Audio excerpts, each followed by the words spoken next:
Olá, meu irmão, olá, minha irmã.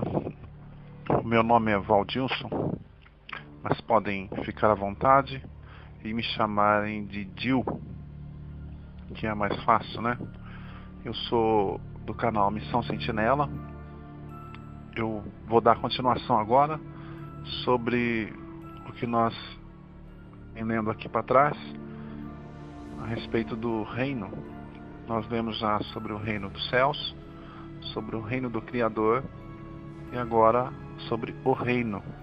Finalizando agora essa leitura para que não haja mais dúvidas sobre a questão do reino, não é?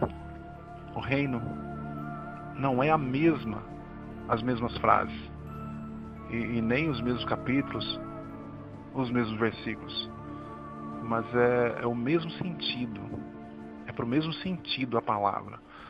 Veja, Mateus 4, 23, Yahushua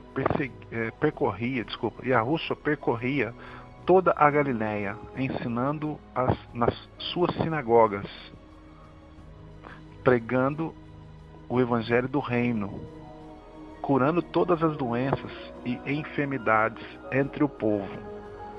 E também em Mateus 9:35, o Salvador percorria todas as cidades e aldeias, ensinava nas sinagogas, pregando sobre o reino e curando todo o mal e toda enfermidade. Irmãos, nós vemos aqui a palavra evangelho, mas essa palavra é grega, vem do grego, vem de um nome grego.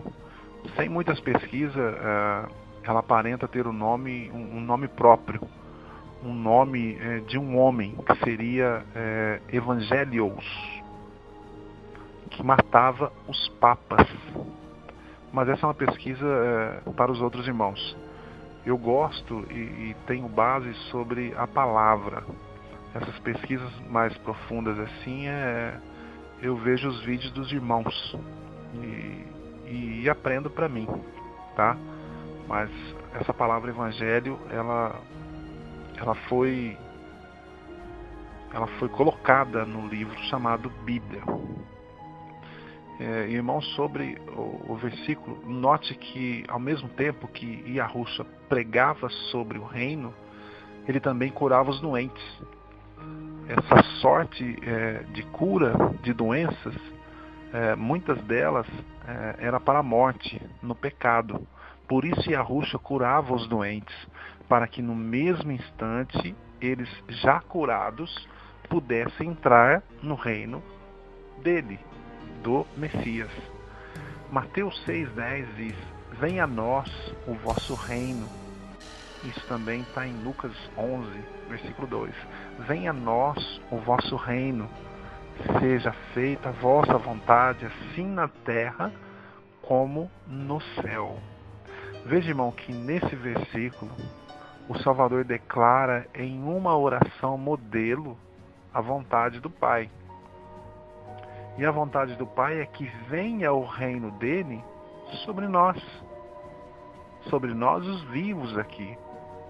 Nessa oração modelo, Yahushua já passa uma orientação ao povo sobre o reino do Criador, que é habitar no meio do povo, em nosso meio. O reino, que habite o reino em nosso meio. Em Mateus 8,12 diz: enquanto os filhos do reino serão lançados nas trevas exteriores, onde haverá choro e ranger de dentes. Nesse versículo, Yahushua falando de um comandante da guarda, fala daqueles que viriam do Oriente e do Ocidente e tomaria o lugar que já era dos filhos do reino, que eram os Yahudins. Mas veja que eles já eram donos como os filhos do reino. Ou seja, já existia para eles um reino. Só que eles não aceitaram esse reino, pelo fato de não aceitarem Yahushua como o seu único Salvador. Mateus 12:25 diz: Yahushua, porém, penetrando nos seus pensamentos, disse: todo reino dividido contra si mesmo será destruído. toda a cidade, toda a casa dividida contra si mesmo não pode subsistir. Veja, irmão, que o porquê não está subsistindo essa nova vida em relação ao reino do Salvador para esse mundo. Veja bem, você cansa de perguntar, não é? Principalmente agora que, no caso, que está ouvindo sobre o reino do Salvador, está agindo, está atuando o seu reino. Então você pergunta, como então estamos nessas guerras, debaixo do reino do Salvador? Como podemos ver tanta briga, tantas mortes, tantas drogas e coisas assim, debaixo do reino do Salvador? Veja que Yahushua disse, olha, todo reino dividido contra si mesmo será destruído. Veja que ele já está afirmando que esse reino aqui da terra vai ser destruído por essa divisão. É por isso que Yahushua, sendo filho do Criador, já sabia que iria acontecer com o povo e com o seu reino. Então ele, já prevendo a destruição desse reino, o Espírito predisse por Paulo em 1 Coríntios 15, 24. Depois virá o fim, quando entregar o reino ao Criador, ao Pai, depois de haver destruído todo o principado, toda a potestade e toda a dominação. Porém, não é o fim ainda, pois a morte ainda existe. Quando a morte, essa morte, ela é um ser, e quando ela for destruída, então virá o fim. E então, depois que ele entregar o reino ao Pai, então aí nós teremos a paz com todos, né? Sem guerra, sem briga, sem mortes e sem esses escândalos todos, porque nesse tempo já fomos separados para Ele, para o Pai. Hoje é mais ou menos assim, ó, o reino ao qual o Salvador nos dá hoje como aprendemos na igreja. Nós aprendemos na igreja que nós estamos dentro de um aprisco, não é verdade? Isso não consta na Escritura, viu, irmão? Aprisco não consta nas Escrituras, mas nós aprendemos assim. E na verdade, esse reino ao qual o Salvador nos tem hoje é como se nós fôssemos cercados nesse reino. Aqueles que o obedecem, aqueles que fazem a sua vontade, está dentro desse cerco. Vocês entendem? Está dentro desse cerco. Nós estamos dentro desse cerco, desse reino, a qual ele reina sobre nós. Ele não reina sobre um ladrão. Por isso que Paulo diz, nem os idólatras, nem os bêbados, nem os roubadores, desse Yahushua, o nosso Salvador, ele não reina sobre esses, mas sobre aqueles que praticam a verdade e a vontade do Pai. Nós estamos dentro desse cerco, que esse é o reino de Yahushua. Então depois, como diz em 1 Coríntios, depois virá o fim, quando entregaram o reino ao Criador, ao Pai, depois de haver destruído todo o principado, toda a potestade, toda a dominação, e destruído também a morte. Em Mateus 13:19, diz, quando um homem ouve a palavra do reino, olha só, é o mesmo o que a gente estava falando, o que eu estava falando. Quando um homem ouve a palavra do reino e não a entende, o maligno vem e arranca o que foi semeado no seu coração. Este é aquele que recebeu a semente à beira do caminho.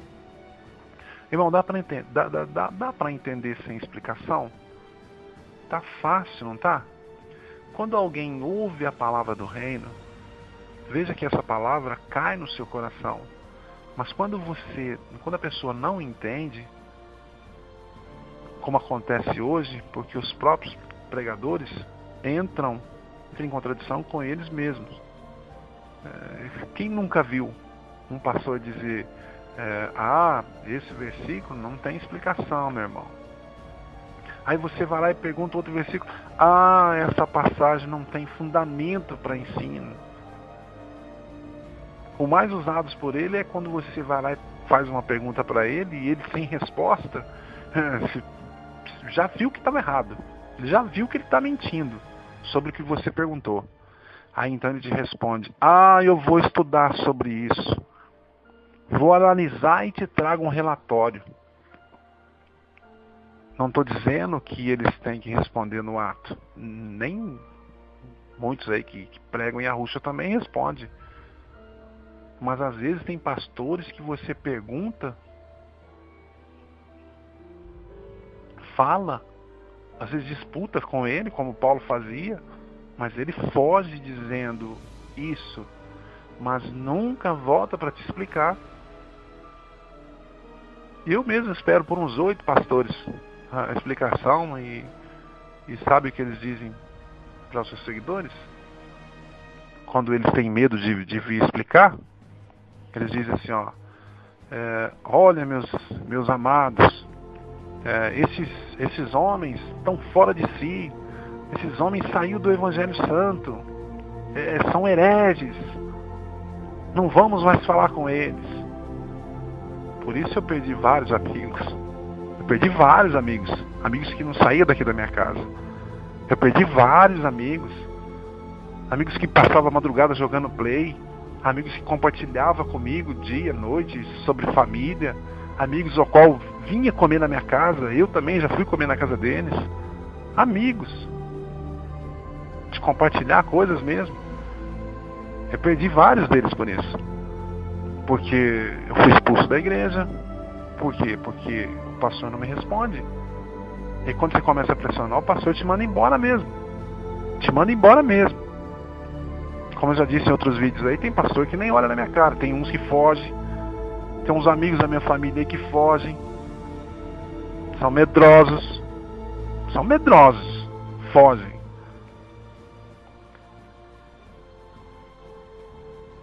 Irmãos, pensem e fale a verdade para você mesmo. É ou não é assim? Na minha rua mesmo tem vários irmãozinhos aqui. Uns passam aqui e nem me olham. Outros falam oi, mais de longe. O pastor deles nem passa perto de mim. Conheço um outro pastor aí também, que é, como eu já falei, amigão da minha família. São esses também que fogem. Irmãos, por que fugir se eles estão certos? Olha só, em Atos 17, 18, 19, leia lá, que você vai entender que Paulo fazia isso. Paulo saía para discutir a palavra com os sacerdotes. Sabe por que ele fazia isso? Porque ele não era cego na palavra. Ele não era cego no entendimento. O que ele falava, ele tinha certeza, clareza do que estava certo com o que estava falando. Ele não tinha medo. Ele não tinha medo de ninguém o desmentir. Ele não tinha esse medo. Porque ele trazia a verdade do qual ele tinha, que era Yahusha. Mas o seu pastor foge, meu irmão e minha irmã. O seu pastor foge. Por que ele foge? Porque nele não tem verdade. Ele não sabe da verdade para te ensinar. O seu pastor, o seu líder, tem medo da verdade. Porque se ele souber da verdade mesmo, e você souber que ele aprendeu essa tal verdade, ele vai te perder, meu irmão. Por isso ele morre de medo e treme de medo, né? Porque ele não tem o espírito do Criador. Porque o espírito do Criador, Paulo diz que o Criador não nos deu um espírito de covardia. Se o seu pastor corre da verdade, você me perdoa. E me perdoa você, pastor que está me ouvindo, mas você é um covarde. E não sou eu que estou dizendo não. Isso aí quem disse foi Paulo. 2 Timóteo você vai poder ver isso. Em 2 Timóteo está escrito isso.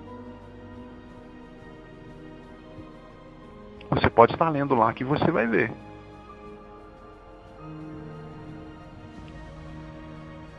Eu vou buscar aqui para você, para te dar o capítulo e o versículo para você ver.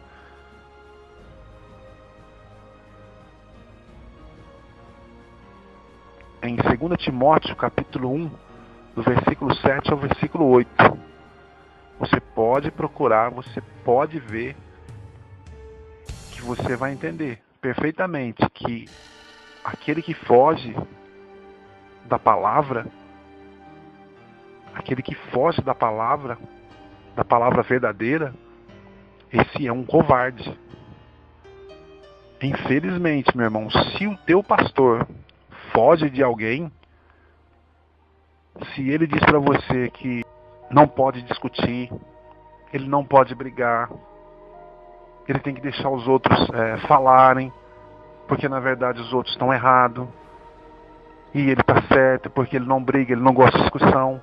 Mas quem gosta de discussão? Eu não gosto, nunca gostei. Mas vir na minha casa, ouvir até mim, para falar da palavra, irmãos, eu passo dia e noite sem discutir.